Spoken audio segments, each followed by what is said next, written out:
Sa magandang umaga po sa bawat isa, narito muli ang Pastor Furnace Vlog na magtatalakay ng ating isang paksa na naman. At ito po ay mahababang pag-aral about Christian doctrine. Pero bago pong lahat, tayo po yung manalangin, mapagpalang Diyos na mapang sa lahat. Salamat sa araw na ito. Patuloy ka po namin pinupurit, pinapasalamatan ang nilakila sa buhay po namin. Dalayan po namin, samahan mo kami sa pag-aaral ng iyong salita at matuto kami sa iyong mga katotohanan, Panginoon. Maraming salamat, Ama. Sa pangalan ni Jesus na yung Panginoon. Amen. So medyo mahaba po ito kaya hindi natin matatalakay sa isang upuan. So pag-uusapan natin ngayon ay syempre shoutout sa mga nanood na lang Michael Cesar, Delgado Reyes Tsaka si Pastor Dindo at meron akong nalimutan ko pangalan po. So yun po So, batiin na rin natin yung mga nanood pa rin. Ami Pajudpod, Dindo 42, Ricardo Hatulan, Ricardo Hatulan ito. Ricardo Kalaluan, Menicia Panghulan, Lilian De Leon Ganda, Elisa Pastrioso Velasco, Timoteo Almasan, Florencia Cesar, Marie Ebora Balsote, Regeline Siglos Zelda, Dulce Mendoza, at syempre yun, nabanggit na natin. So magpapatuloy na po tayo. So, at kung hindi natin dahil may English, tatagalogin po naman natin. Yan. So, ang ating tatalakayin is about Christian doctrine. Ano ba talaga yung doctrine ng Kristiyano? At ano ang sinasabi ng mga ano ang tinuturo ng doktrina ng Kristiyano sa particular na issue. Tatalakayin natin the Bible. So, ngayon, pero bago lahat, so kami po ay, ako bilang isang pastor, nagtuturo ng salita po ng Diyos. I don't want endorse sa mga politiko, So, kaya ngayon po, kung nakapagsabi tayo, pagsabi si Pastor Fernan ng mga bagay na yon, ayun po yung aking opinion lang, So, wala akong in-influensyang paman, at sana ay respeto lang po sa atin, Yun. Pero kung gusto niyo i-bash, bahala po kayo. Wala kayong marig sa akin na sagot, So, yun, magpapatuloy na po tayo ang ating subject. Pag-aaralan ngayon is the Bible. The Bible, the inerrant, infallible, inspired word of God. So, ang Biblia, bilang isang hindi nagkakamali, yun, free of mistaken, ang ibig sabihin, At bilang isang infallible o walang mali sa lahat ng kanyang subject, yung katulad ng inutos ng Diyos yung pagpatay, wala pong mali doon, So, ang sisihin po natin ay yung mga nagsulat ng Biblia. Sapagkat sila naman po ay kinilos ng banal na Espiritu, kaya po na nasabi yun, So, ngayon, at saka yung pagiging inspirado ng salita po ng Diyos o ng Bible, So, ngayon, tatalakay natin. Okay. Ibukot ng panyo, So, lima po yung matatalakay dito. Anim, So, maybe matalakay natin yung A1 tsaka A2.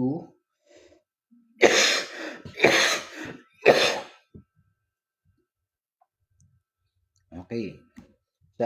Dumako muna tayo sa mga topic natin, Ito yung topic na pag-uusapan natin hanggang sa katapusan ng pag-aaral sa Biblia, Then, tatalakay natin is about theology, pag-aaral sa Diyos Ama, sa Diyos Anak, at Diyos Espiritu Santo.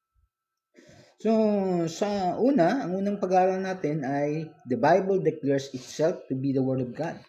So, ang Biblia ay nagpapahayag sa kanyang sarili bilang salita po ng Diyos. Yun po.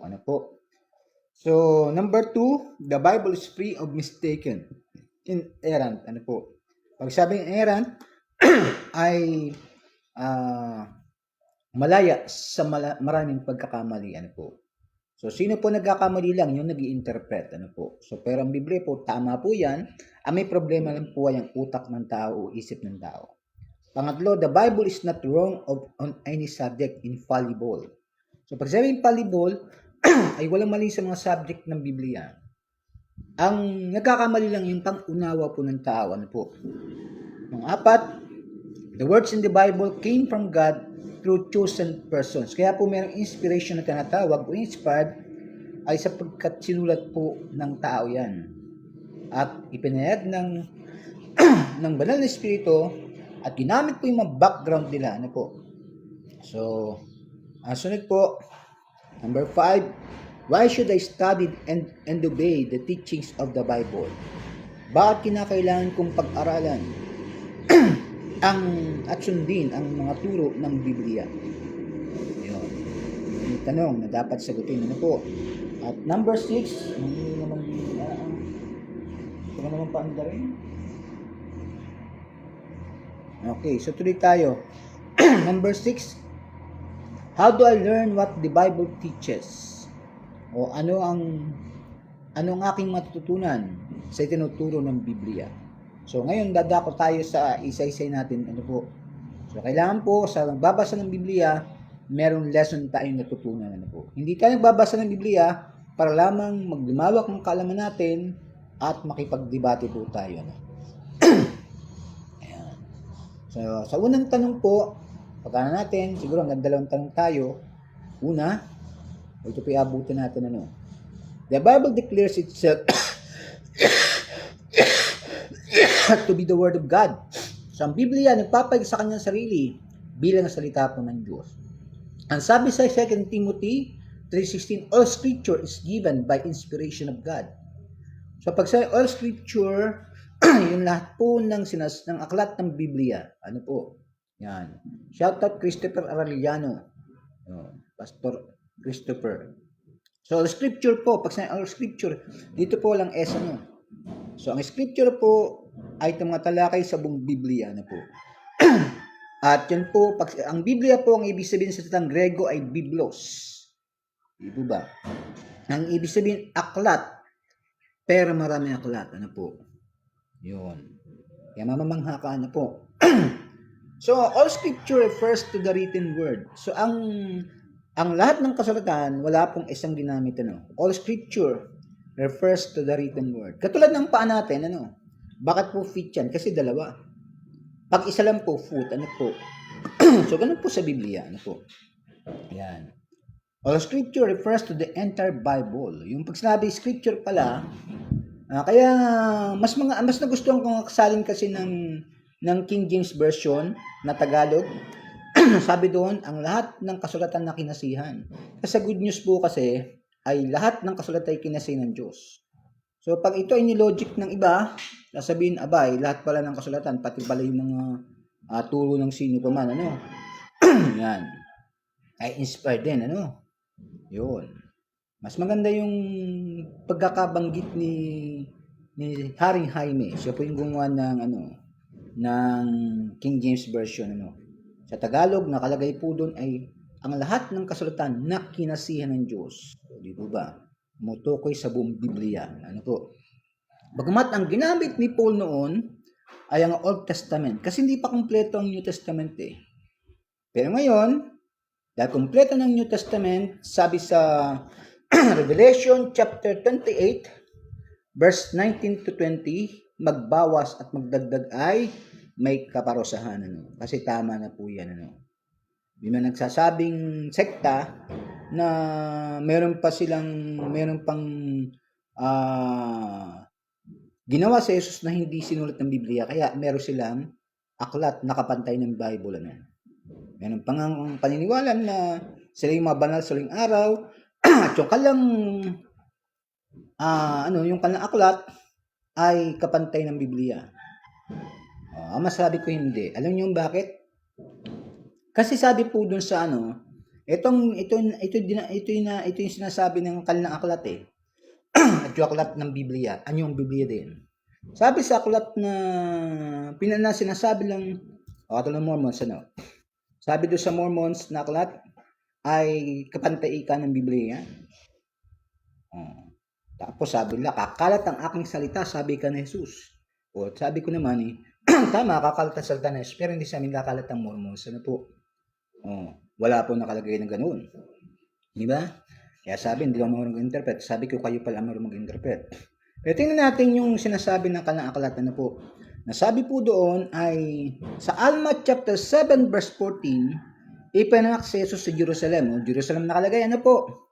Pero pag binasa mo sa Matthew chapter 2 verse 1, ipinanak si Jesus sa Bethlehem. Pag tinrace mo yung mapa, ang layo ng Bethlehem sa Jerusalem. So doon pa lang sablay na paano naging pantay. O dapat di nagko-contradict ang nangyayari kasi, okay nga, pinapantay, pero ang nangyayari, nagiging number 1 po, nagiging umaangat yung kalang aklat. So hindi po dapat ganyan. Hindi po ba? Katulad ng turo ng mga turo ng meron silang New World Translation salin ng mga mga Jehovah's Witness. Ano po yung salin nila? Katulad nung alam mo bakit sablay yun? Kasi doon sa John chapter 1 verse 1, ang nakalagay po yung was agad, merong article A, tapos malit na G yun. Kaya ngayon ang tinatanong po natin, sino nagbigay ng authorized yan? Sagot naman ng mga aklat nagsasabing kapantay ng Biblia yun. Ay wala hindi kailangan namin yun. Hindi pala nyo kailangan, hindi namin kailangan din na basahin yan.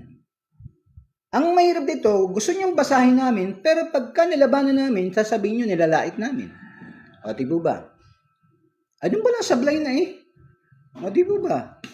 Ang layo dapat, kung kapantay ng Biblia yan, wala yung pagkakaiba.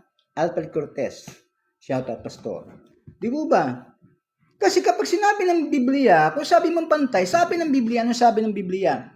Matthew chapter 2 verse 1. Pinanak si Jesus sa Bethlehem. Pero bakit sabi sa aklat nyo, pinanak si Jesus sa Jerusalem? Ay layo. Paano naging pantay? Di ba? Ito po, masabi ko mga pastor dito yung dalang pastor. Pwede po kayo magbasa ng book nila. Pero wag natin pabasa lalo sa mga mahina pang pananampalataya. Alam nyo, pag binabasa mo yan, nakakaakit talaga siya. Ang ganda Kasi kung wala ka lang sa Biblia, maakit ka talaga. Ang ganda na sinasabi nila Tapos pinagpina na sila yung mga banal sa huling araw. Pero makikita natin na nakasuhan naman yung kanilang leader. Di ba? Bakit? Kasi sa Amerika pala, bago ka magpakasal, kailangan mo nang maanal muna yung kasal. Ay nangyari, pinakasalan mo lahat. Ay bawal po yun sa Amerika. Paano manang sa huling araw? Ano po? Yan. Tapos sinasabing, kakalat ang aking salita. Sabi ka ni Jesus. Bigla ko tinanong, okay, sabi mo, kakalat ang salita ni Jesus. So, salita pala ni Jesus. So, saan yung binagit sa salita ng Mormons? Natahimik sila doon. Hanggang sinabi, ako daw hindi marunong mag-interpret. Ibig sabihin, tama interpretation mo? Di ba? Saan na mabasa ang Mormons doon? Wala naman sinabi. Aking salita. Ang salita po ng Panginoon. Yung salita ni Jesus. Di ba? Ngayon, isang tanong. Lahat ba nakasulat sa Biblia ay salita ng Diyos? Yan. Tanong sa amin ni Pastor Sancheni. Pastor Ian Gumaang. Yan. Tingnan kasama namin sa Baguio.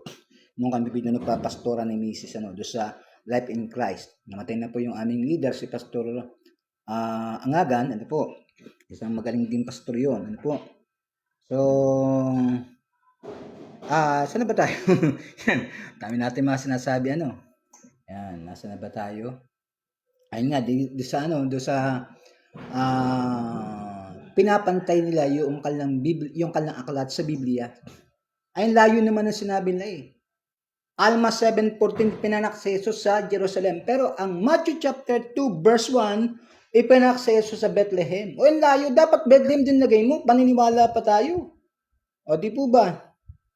Yun. Iba naman, may nagpantay din naman sa Biblia. Ang ginawa nila ay dinagdagan yung Biblia. Yun nila yung from Old at tapos New Testament, nilagyan ng gitna. Alam nyo po, yung pong gitna, ano po ibig sabihin ng gitna? Ano yung gitna na yun? That is a 400 silent years.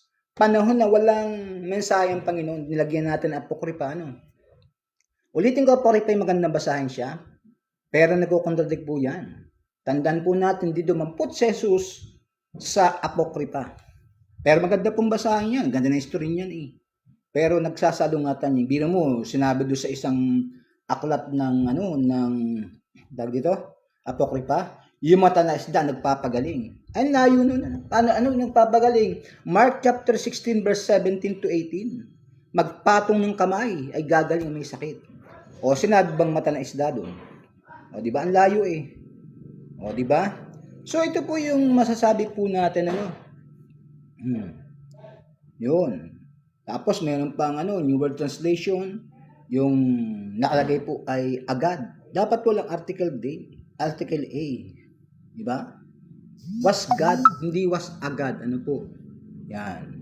So ang layo po nun mapapasin natin Yun. Kaya tingnan natin kung tama yung mga nasasabi po natin So pag sabing scripture without S refers to the entire Bible. So ang dinampot po ni Paul ay ang Old Testament. Diba? So hindi ko lang alam at kung talagang dinampot kasama rin yung sulat ng Matthew Pero sinasabi ni Paul ito, ang kanyang sinasabi ay yung salita sa Old Testament. Ano po? Ngayon, paano natin iugnay ang Biblia na kinasay ng Panginoon? Ang gagamitin mo ngayon ay yung Revelation 22. At 22:18 ba yun? To 19 O nakalagay po doon. Lahat ng hula, kapag inalisan mo ng lahat ng hula dyan, katulad ni Kibuloy, ang dampot ni Kibuloy. Sabi ni Kibuloy, ito po mga lipores ni Kibuloy. Pasensya na po ha. Sasabihin ko po ang totoo. Kasi sabi ni Kibuloy, si Jesus ay merong anak at siya yun. At siya nakatira sa kanya. Ay pag binasa mo dyan, yung 1 Corinthians 6:19, sablay na eh. O, di ba? O, nakalagay sa wala lang akong Bible pa lang dito ng dala. Nalimutan ko na magdala. Yan. Tingnan natin. May Bible dito. Sandali walang Bible eh. O, tingnan muna natin. So, medyo saglit ko muna ito aking cellphone So, nakalagay po dito sa Biblia, sa 1 Corinthians, ito po hindi si Jesus yung nakatira sa atin. Pasinin nyo kaya ko sasabihin nakatira si Jesus, ay layo eh. Dahil si Jesus nasa langit, hindi pa siya bumababa. 6:19 nito po ang sabi, kaya kayo mga kampo ni Kibuloy, ay mga kampon kayo ni Satanas. Ano po? Yan. Sabi dito, verse 19. Hindi ba, sa 1 Corinthians 6:19, hindi ba ganinyo nalalaman na inyong katawan ay templo ng Espiritu Santo na nasa inyo? Okay, ito muna. Sinabi ba sa Jesus na nasa inyo? Kaya doon palang sablay na, na tinagat ninyo sa Diyos at hindi kayo sa inyong sarili. Kita nyo po. Sabi pa rin dito, kayo binili sa halaga, sino po ang nagbayad ng ating katawan, Siyempre, walang iba kundi si Jesus. Hindi po si Kibuloy. Si Kibuloy ay hindi pwede magligtas at hindi niya pwede maging pag-aari ang kaluluwa dahil hindi pa niya nabibili eh. Paano mo nabili yung kaluluwa samantalang hindi ka pa namamatay? Sino po ang bumili sa tao, sa ating mga manampalataya? Si Jesus. Di ba? At para mabili yun, alam nyo, pag tinignan mo yung sinabing binili, ibig sabihin, namatay si Jesus para sa iyong kaluluwa. Para sa buhay natin. Hindi si Kibuloy. Di ba? So mababasa dito sa 1 Corinthians at binigay sa halagang ni Kibuloy. Kita nyo po. Ang layo po. Kita nyo yung pinagdadampot natin Kaya kayo mga kampo ni Satanas, kayong mga kampo ni Kibuloy. Kaya tayo po mga pastor, sabihin natin, wag nating iboboto si Kibuloy. Kaya nga pa panahon ni Duterte, hindi nahuhuli si Senior Aguila. Biro mo sasabihin mo, kapag sinipingan kita ay sinisipingan ka ng Diyos. Saan mo babasa sa Biblia na ang Diyos sumisiping? Kanino ba binigay utos na mahit magpakarami? Di ba hindi sa Diyos, sa tao? Sa tao binigay yan eh. Bakit? Para dumami ang lahi ng tao. Yun ang purpose ng sex. Pero ang Diyos hindi ka lang nakapag-sex. Ano po? Yung sinasabing mga anak ng Diyos yun, angel ang tinutukoy dun eh. Di ba? Sumiping. Kaya nga po sila sabi ng Panginoon na galit ang Diyos doon. Di ba? Kasi nga, ang anghel ay hindi design for sex. Ano po? Ngayon, naman yung sinasabi ng Biblia ni Jesus na kayo magiging mga anghel, katulad ng anghel. Katulad ng anghel. Kasi sinasabi natin, tayo mga nagtuturo, sinasabi natin na yung bata pag namatay ay at pag mabuti siya at binyagan, ay magiging anghel. Ang layo po, kaya Santino ay sablay yung kanyang doktrinang yun eh. Yung sinasabing katulad na, ano bang anghel? Tingnan natin, anghel ay hindi na po siya namamatay. O yun po maging kalagay natin, hindi na tayo mamamatay. At hindi sila nag-aasawa. Ay ba't nag-aasawa ka pa? O di po ba? O yun po ang sinasabi natin ano. Kasi natin doon sa 1 Corinthians pa lang. Anong nangyari? Tapos sasabihin ng mga doon sa comment, nakikita ko na, ay pag inaman ka ba ni Kibuloy ng debate ay baka hindi ka manalo. Doon pa lang sa logic niya, sablay na eh. Kasi wala talaga may kipag-debate kay Kibuloy. Kasi nga, pag tinatanong mo si Kibuloy, kaya si sino yung magaling na debatista dati na namatay na si Ele Soriano. Oh, hindi naman sasagot lang ni Kibuloy, meron ako pwede ko sasabihin. Abay, matindi At paano mo nga naman siya ma-refute? Oh, kaya nga, kalokohan yung pagdebate sa kanya. O, di ba? Oh. Sabi niya, nakatira si Jesus sa kanyang katawan. O, kita mo na. Sa 1 Corinthians pa lang sasablay na. O kaya kayo mga kampon ni Kibuloy, na kampon ni Taning, kampon ng Diablo kayo. Bakit? Kasi minabaloktot niyang salita ng Diyos. O saan mababasa sa Jesus nag-asawa? Wala po eh. O di ba? Ang sabi sa Biblia, magdagdag at magbawas. Paano po binabawasan yung Biblia? Ay sinasabi mo na, sa Jesus nakatira sa'yo, wala mang babasa sa Biblia yun. O di ba? Ang nakatira sa atin ang banal na espiritu. Di po ba? O, ang banal na espiritu. At kailan lang aalis ang banal na espiritu? O kapag ka nag-rapture. Ano po? Yun. Kaya panahon natin, time of grace. Tuloy natin. All scriptures refers to the written word. All scripture po, wala pong S. All scripture refers to the entire Bible, Old and New Testament. Yan. Tanda natin, wala po yung gitna, wala pa apokripa, pero hindi po masamang basahin yan. Pero ang punto lang po, ang sinasabi lang po natin, wag mo siya ipapantay sa Biblia. Doon tayo nagkakasala. Bakit? Tahimik ang Diyos ng panahon na yun. Panahon ni Alexander the Great. Kaya alam nyo kung bakit yung Book of Esther, ito i-release nyo, Pastor Christopher, Pastor Albert, nag-aral kayo sa Acts, Bakit yung Esther walang pangalan ng Diyos? Kasi nung nasulat ito, wala nang Wala nang propeta. O, di ba? Hindi ibig sabihin ko, walang pangalan ng Diyos ay hindi siya inspired. Inspired pa rin po yan. Di po ba? Kaya nga, alam nyo, sa bawat Biblia, meron niya mga background. At itong ayaw ni Carillo, ito, like din si Carillo dito, Renato Di Carillo, Father Revival. Alam nyo, delikado po yun. Blasphemous din po yun. Ikaw ang Father of Revival. Abay, kinangkin mo yun sa Holy Spirit. Ang Father of Revival, mga iba kundi si Jesus. Si Holy Spirit, Di ba? Yun. All scripture refers to the entire Bible, Old and New Testament. O, di ba? So, kailan, di ba, patay lahat ng propeta. Natapos ang salita ng Panginoon, kasabi ng Panginoon Diyos doon, sa propeta, dati ang panahon tayo mauuhaw at magutom hindi sapagkat inumin, kundi sa salita ng Panginoon.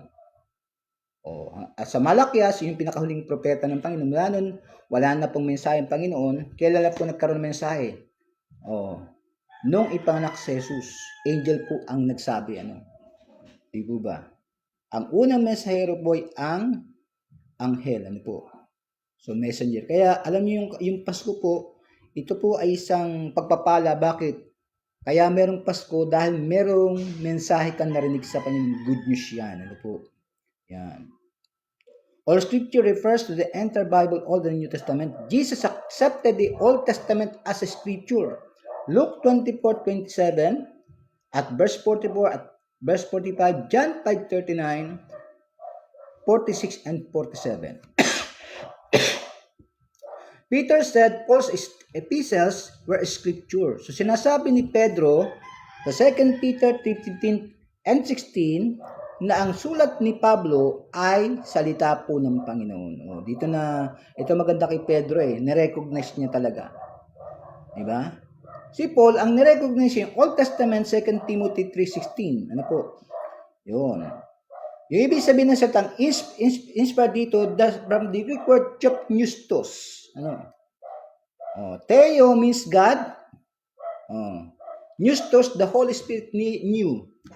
Pneuma, ano? Tapos, tos, ang ibig sabihin ay sinulat. Ano po? Yun, ang ibig sabihin nun. Kaya chopneustos, inspired by God.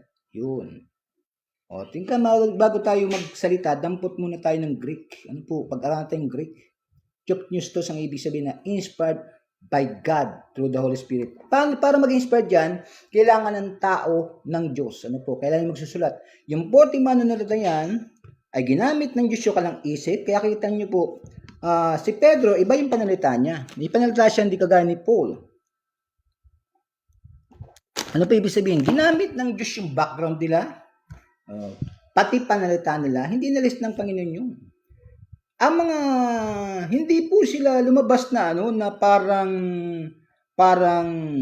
robot. Hindi po ginamit yung emosyon nila.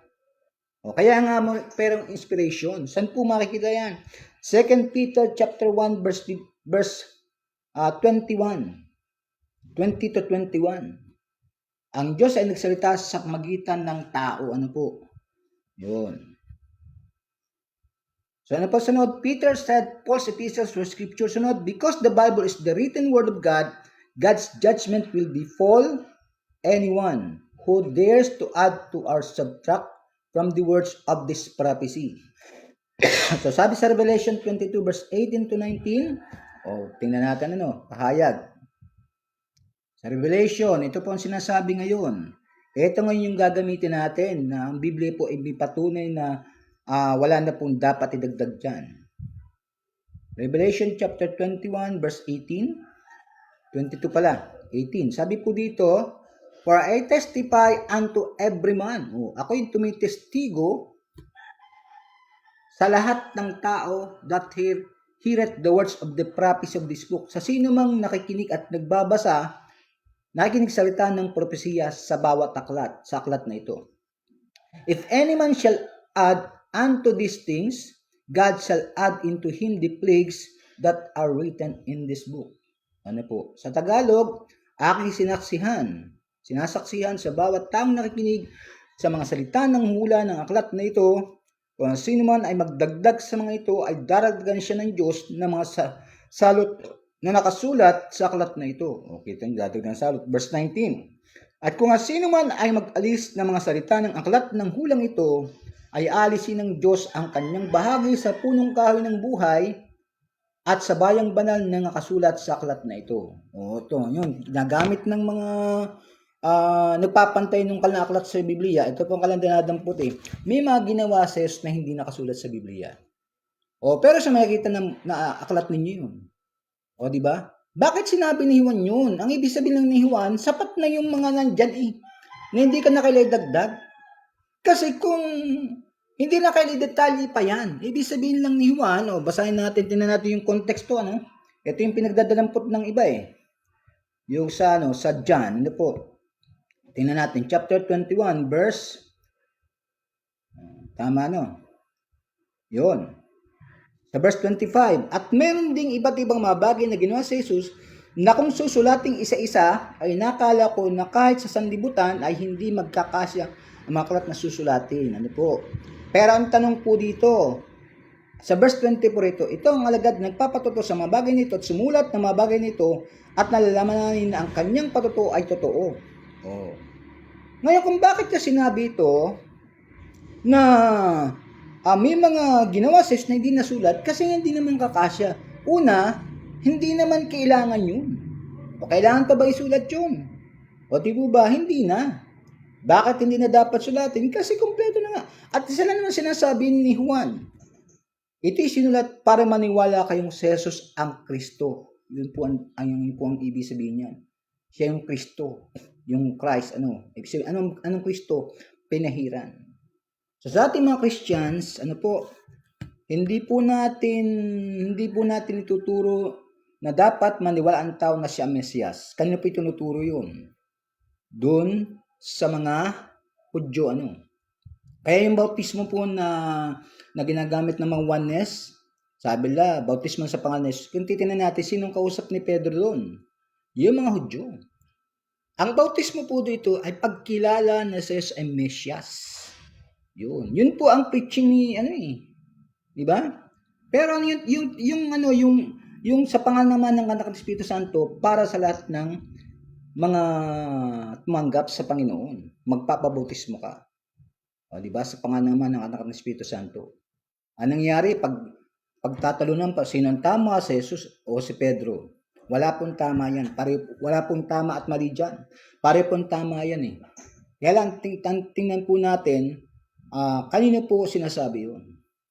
O ikaw ba'y Hudyo? Okay, nabagabag, sabi, pinatay nila yung Mesias eh.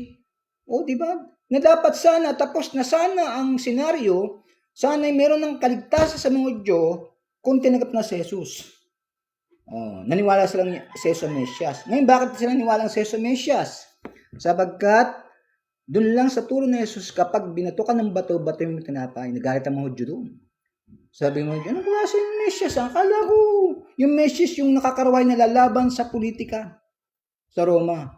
Ay iba yung sinasabi nyo, kapag sinampag ka sa kabilang pis ng hirap mong kabila, tapos mayroon pa binigit sa Jesus, ang kumakain na kanilang at uminom ng dugo, lalo nagalit yung mga Hudyo. Ano ba itong tao na ito ay? Bawal nang kumain ng madumi, tapos papakain sa atin yung kanyang dugo. Paano ipapakain? Papainom sa atin yung dugo niya at papakain yung laman. Di bawal nga naman sa Old Testament yun eh. O, di po ba? Kaya nga, sablay ang hindi na Mesias. Kaya hindi naman sila kay Jesus eh. Pero tayo, naniwala tayo ang nasa Mesias, di po ba? Pero hindi po yun yung araw natin tuturo natin. Ang tuturo natin, 1 Corinthians chapter 15, verse 3 to 6. Kamatayan, pagkalibing, pagkabuhay ng Panginoon. Kaya may bautismo. Kailangan maniwala ka sa kamatayan, pagkalibing at pagkabuhay ng Panginoon. Kaya ang bautismo, ilulubog ka eh. Di ba? Pero pagka bautismo sa pangalan ni Jesus lang, ang tinutukoy doon, ang kausap po niya Hudyo. Kailangan maniniwala kang sa Jesus ang Mesias. Yun po. Hindi ka naman pinapatalakay nun eh, Mesias eh. Kaya pag tinalakay mo na sa Mesias, pag minala ka sa Mesias, dapat Hudyo ang kausapin mo. Kita nyo, dampot yung mga wanes, hindi naiintindihan. Tapos gagamitin nyo ay ako at ang mag-isa. Pero pag binasok sa English, R. Pag sinabi namin R, plural. O, di ba? Pangmaramihan. O, di po ba? Tapos may mga turo pa sila na at may nagsalita sa langit. Di ba? O, sabi, ito ang sinisinta kong anak. O, sinabi na ako ang sinisinta kong anak. Wala rin eh. Di ba? Yun. Pag-aralan nyo muna. Dito po sa ating pong binasa, because the Bible is the written word of God, God's judgment will befall anyone. So, pwedeng matamo ng tao ang judgment. O, kapag sinabi mong yung iyong aklat ay kampantay ng Biblia, ano sabi dito? Iahataw sa iyo ng Diyos yung parusa. Diba? Yun. Ipantay mo yung aklat mo. O, di po ba? Sabi dito, the words of this prophecy. So, medyo mahaba pa yung susunod na tatalakayin. Susunod na lang po natin tatalakayin yung the Bible is free of mistaken or inerrant. So, hanggang dito lang po muna tayo na ang ating pananalakay ay ang Biblia mismo nagsasabi sa kanyang sarili na siya ay salita po ng Diyos. Kaya napalaga po ng Biblia. Kaya man nagsasabing kapantay ng Biblia yung kalaklat, ay ditingnan po muna natin. Diba? O sabi, nabasa mo ka ang Biblia. Nabasa mo ka ang ganito. Yun. Ngayon, binasa ko. Ako, ang daming contradiction. O, tingnan natin. O, ba't itong sabi niya? Tapos sasabihin mo, ba't mo question yung sabi mo, basahin ko eh. Ba't pag kinu-question ko, nagagalit ka? Sabi mo, basahin ko. Ngayon, mabasa ko at nakita ko maraming mali. O, sasabihin mo sa akin, wag kong labanan yung aklat ninyo. O, kita mong kabalbalan ninyong yan. Sabi niyo, basahin ko. Nung mabasa ko, itudugma ko lang sa Biblia. Nakita ko sa Biblia, magagalit ka sa akin. Ganun kasi sila eh. Ang gusto ka, pag binasa mo yung Mormons, wag mo nang basahin yung Biblia. Tama yung Mormons. Mali po. Di po ba? Oh. Kaya nga babasahin namin yan para malaman natin. Alam nyo, ang mga taga-Berea, natutuwa si Paul. Dito magtatapos. Sabi ni Paul, sa Book of Acts, natutuwa sa bakit yung mga taga-Berea, habang nangal si Pablo, hindi kagad sila naniwala, tinitingnan muna nila mabuti.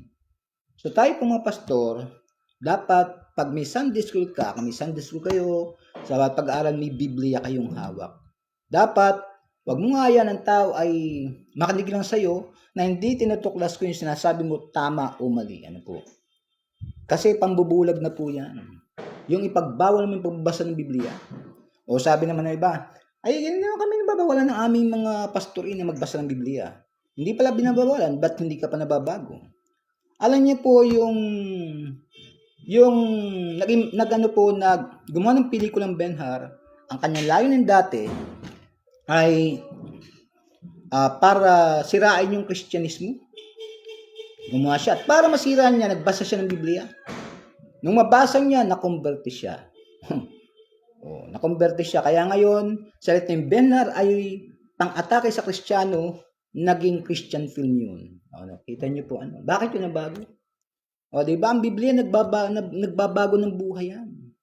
Kaya ako sinasabing nagbasa ka ng Biblia at hindi na bagong buhay mo, ako hindi naniniwala nagbasa ka ng Biblia. Dahil sabi ni David, ang salita mo ay tanglaw sa aking landas. Kita niyo po. Diba?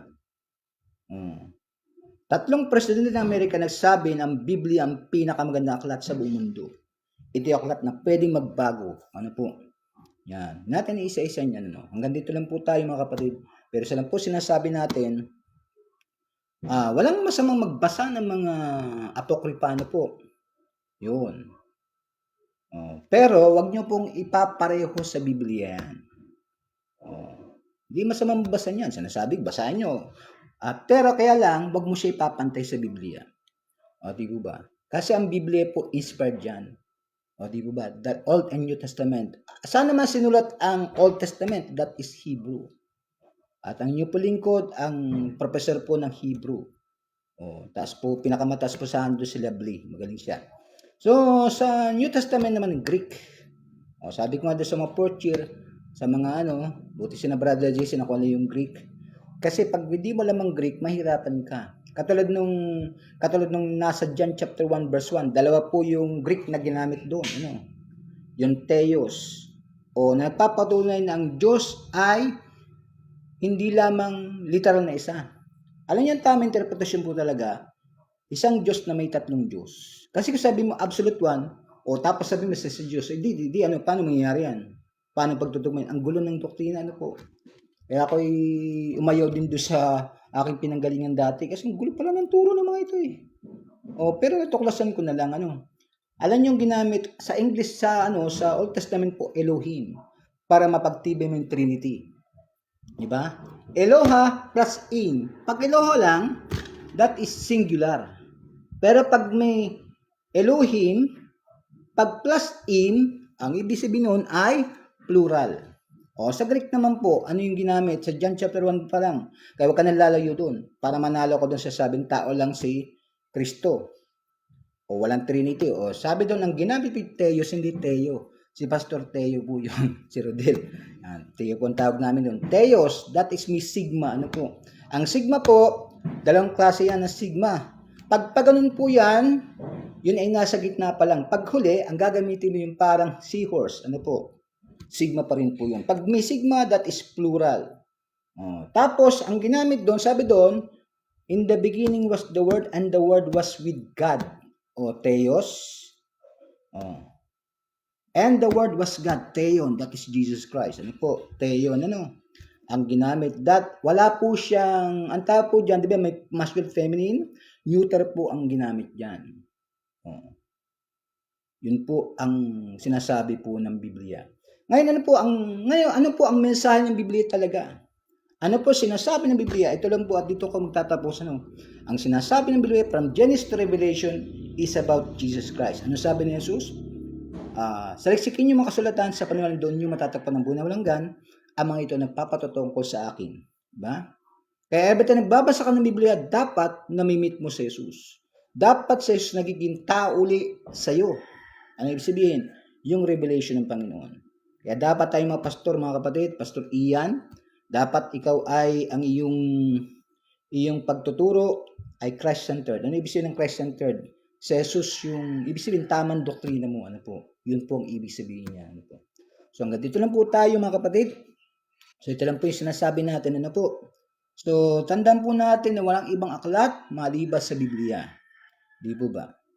So kaya sasabihin mo pantay ang Biblia, tapos merong contradiction, hindi po pantay ang Biblia niyan at saka yung aklat.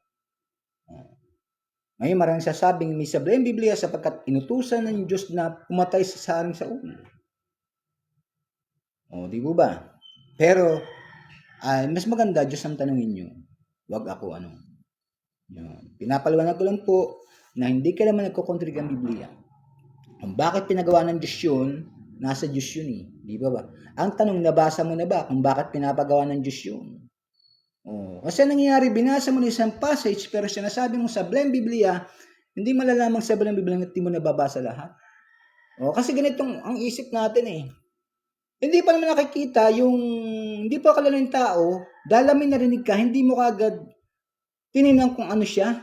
Nasabi mo kagad. O, namali na siya. O, katulad ng pangaral, tingnan niyo po muna, masasabing mali yung pangaral niya kung pinakinggan mo lahat. Yun, di ba? Ngayon, kung ang Biblia ay isang passage na nabasa mo, huwag mo sabihin nabasa mo ang Biblia. Hindi pa nabasa ang Biblia, passage lang binasa mo. O, di ba? Ay mabuti pa nga yung yung gumawa ng pelikulang Ben-Hur, binasa niya ng buong Biblia. Habang binabasa niyo, doon siya nakumberte. O, dapat kung nabasa mo talagang Biblia, isa lang ang resulta niyan, mababago ang buhay mo. So, that means hindi mo naunawa ng Biblia, hindi pa rin nababasa. Di ba? Kapag isang passage lang, hindi makakabuti yun. Kaya sa atin po mga pastor dito, kung magtatapos ang ating po ituro sa mga tao, paano yung systematic na pagbabasa. Oh, ito po ang pinakamagandang tinuro sa akin ng pastor ko dati. Unahin mo na yung 1 John. Then 2 John, o 3 John. Tapos, punta ka sa Matthew muna. Oh. Then, hanggang doon sa, yung pinakahuli ng, pati Revelation pala, pwede mong basahin. Yung pala, hanggang sa Revelation babasahin mo yun. 3 times mong basahin yan. Ganun po ang systematic na pagbabasa. Unahin mo yung 1 John. Kasi ang 1 John po is about doctrine. Tungkol sa doktrina. Yung pagka-Diyos at pagkatao ni Kristo nandiyan na. Yung Holy Spirit nandiyan na. Di po ba? Yun. At alam niyo po ba, ang original po ay ang Book of John, ang Gospel of John, rather than the Book of Genesis. Di po ba? Ganito po yung systematic. Nung makita ko yun, ang ganda pala o, di ba? O, yung ebanghelyo ay saka mo pabasa sa tao. Ganun. Tapos, kapag 5 times mo nabasa ang New Testament, saka kalilipat sa Old Testament. Ganun po yun. Yun yung systematic reading. Diba? No? Itinuro sa akin ng pastor ko yan. Kasi sabi niya, ito kasing 1 John is about doctrine. Nakikita natin yan. Doctrine kasi yan. Yan ay pang-beginner talaga. Pag nag-upisa ka sa Genesis, malalim na yan eh. Diba? Baka mainip ka pati. So, ito muna unahin mo. Tapos 5 times mo nang basahin, saka kalumipat sa Old Testament. O, di po ba? So, ang pinagkunan po ng Biblia from Old Testament is Hebrew at ang New Testament is Greek. Ano po? Yun. Puro under po ng Roman Empire yan. Kaya makikita natin, yung katulad nung sabi doon, ang ampon at ang anak ay same ng privilege. John chapter 1 verse 12. Yung right, Hindi ka anak, pero bigyan ng right. Kaya ang sa Roma kasi, kasama sa dugong bughaw, yung tinatawag nating inampon, O kapag namatay yung tatay, pareho silang magmamana. Yun po yung sinasabi ng batas. Ano po ang gustong sabihin ni Juan ni John dito? Na hindi tayo ang tunay na bayang pinili ng Diyos, kundi ang Israel. Pero binigyan tayo ng karapatan, kaya doon papasok sa chapter 3 verse 29 ba yun? Na kung tayo kay Abraham, kung tayo ay magiging lahi din ni Abraham. Magiging lahi. Ginawa ka lahi ni Abraham at same ng privilege. Yun pong ibig sabihin. At hindi rin po tayo Hudyo talaga, ha? Katulad ng sinasabi ng marami, sila ay Hudyo, spiritual Hudyo. Wala pong spiritual na Hudyo. Ang Hudyo po ay hindi mo pwede spiritual, Hudyo po talaga yan. At sa talaga binigay ang pangako ng Diyos, tayo po nakabahagi lang, kaya mayroong grace. Tinanggihan ng Hudyo si Jesus, pero salamat nga tinanggihan nila eh. Nayugpong tayo. Ang tawag sa atin ay olibong ligaw. Olibo pa rin. Kaya yung olive, napakaganda. Isa ng olive, it represents the grace of God. Kaya nga po sa ating panahon, anong panahon natin? Time of grace. Ano po? Kailan matatapos to? Rapture. Ano po? Then ibabalik ang kaligtasan sa Hudyo o sa pagdating ng panahon. O ngayon, sabi naman ng iba, malapit na dumating ba yun kasi nagkakagulo pa eh. Magulo na. Alam niyo po, sa pag yan po ay naging mapayapa, nagkasundo mga bansa, nagkaroon ng pansamantalang kapayapaan, doon po darating yung rapture. Kasi kumbaga ang tao focus sa kanilang mga araw-araw na gawa, gagandang buhay, pero yung nasa Diyos, kahit gumandang buhay niyan, sensitive pa rin siya sa Panginoon. At ang tao, syempre, pag may pera ang tao, di ba? So focus siya doon sa kanyang pera. Wala siyang panon sa Diyos. Pero yung Kristiyano, hindi panon sa Diyos, sa kabila ng kanyang pagkakaroon ng pera niya, at dahil kampante ang tao, biglang tutunog ang trumpeta. At sasabihin sa iyo, iyan, alika na, pak! O, saka merong rapture. Ano po na mangyayari? Di ba? Wala nakakalam yan. Tahimik nga eh. Bakit tahimik? Kasi nakapokus ang tao sa kanilang pasarili. Ano po? Yan tulay mula Mindoro hanggang Batangas matutupad po yan. Hindi man yan sa panahon ni Marcos yan po Pilipinas na talaga. Wala nang pipigil dyan kasi paganda yan sa pagdating ng Antikristo. Pero mapapakinabangan mo. Di ba? Kaya lang, pag nagkasundo na po yung mga bansa ngayon, dahil siyempre ay magkakaroon ng isang tagapamayapa, that is Antichrist. Huwag na tayong mag-away. Kaya may tinatawag natin yung Icomini na tinatawag, na sabi nila ay yung Illuminati. Wala na po Illuminati ngayon eh. Icomini na ibig sabihin, kahit anong religion mo, tanggap na natin. Yan.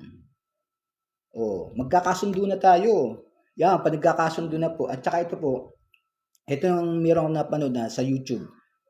Marami daw Israel dito sa Pilipinas. Pasalamat po tayo at marami Israelita dito. Blessing yan. Di po ba?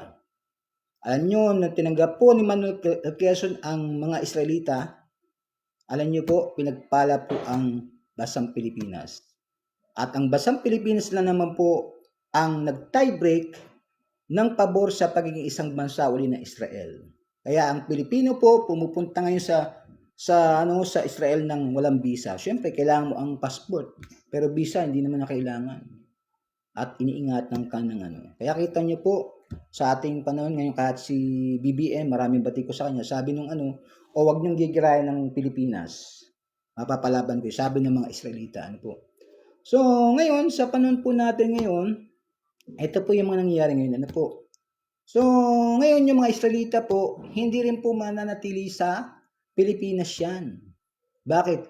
Aalis yan, babalik sa kanang lugar, kasi doon uupo yung yung Antikristo. Po? Yan. Upo yung Antikristo dyan. At maghahain ng tipan yan. Di ba? Maghahain ng tipan. Di po ba? Tapos, pagkatapos ng 3.5 years, yung sunod 3.5 years, papatigil ang tipan. Pati makultong relihiyon, papatigil din ang Antikristo yan. Kaya yung false prophet, religion yan. Kasi ibig sabihin, ayaw na ng Antikristo ng religion. Kasi ako lang religion. Kaya nga sabi litang pinasamba eh. Di po ba? Papatayin yung mga religion na yan. Di ba? Pero nakakalungkot, kung sino yung nangumpanya, ipapapatay yun. At sino yan? Alam na natin yan. Yung namamayapag na religion talaga. Po? Ayaw ka nang banggitin. Yan. Po? So magbabalik ka ng Israel. Aalis din sa Pilipinas, hindi manatili dito yan. Kasi nasa history po yan. Nasa pangyayari sa Biblia yan. Kasi upo at talaga Antikristo doon mismo sa sa templo eh. At ipapag na siya ang Kristo. Di ba? napunta tayo sa end times tuloy, ano. So, ito po kasi ang sinasabi, ano po. So, hanggang dito lang po tayo. So, tayo po ay nagkaroon ng karapatan, ibig sabihin right po na maging anak ng Diyos. O, di ba? Ibig sabihin, yung kung ano ang privilege sa Israel, privilege mo rin basta tinanggap mo ang Panginoon sa Kristo. Kasi sa batas ng Roma, ang ampon ay same ng privilege sa Israel, sa tunay na anak. Ano po?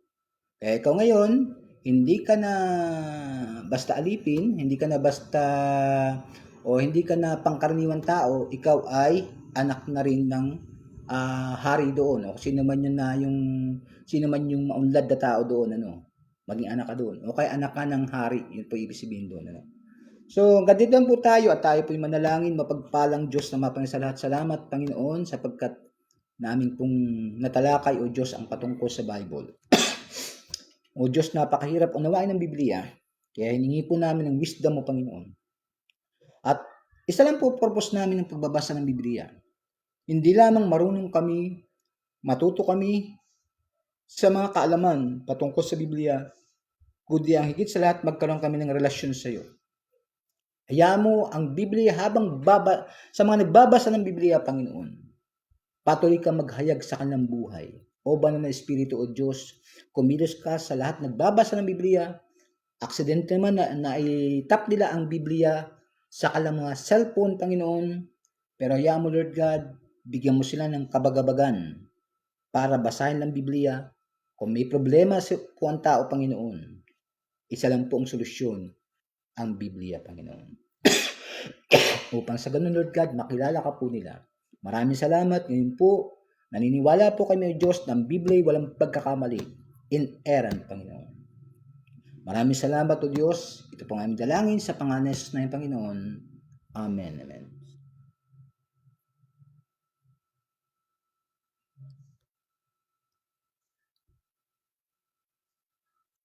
Ayun.